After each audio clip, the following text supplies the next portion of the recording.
2 spoons oil, 2 onions,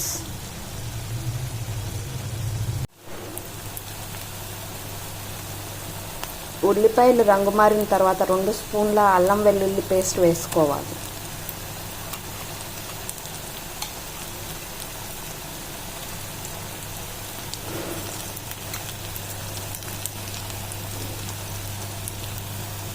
ఉల్లిపాయ అల్లం వేగిన తర్వాత 1 టొమాటో వేసుకోవాలి. ఇంకా కొంచెం పుదీనా.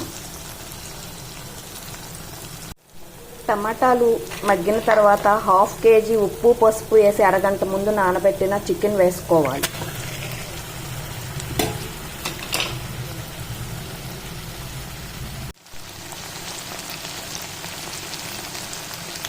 చికెన్ ఒక 10 నిమిషాలు ఉడికిన తర్వాత 1 స్పూన్ కారం వేసుకోవాలి. మీరు ఎక్కువ తింటే కారం ఎక్కువ వేసుకోవచ్చు.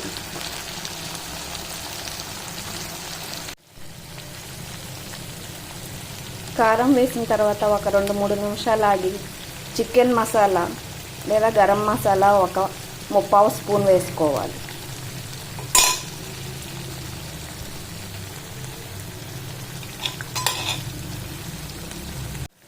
కారము మసాలా వేసిన తర్వాత ఒక 5 నిమిషాలకి 1 గ్లాసు నీళ్లు పోసుకోవాలి.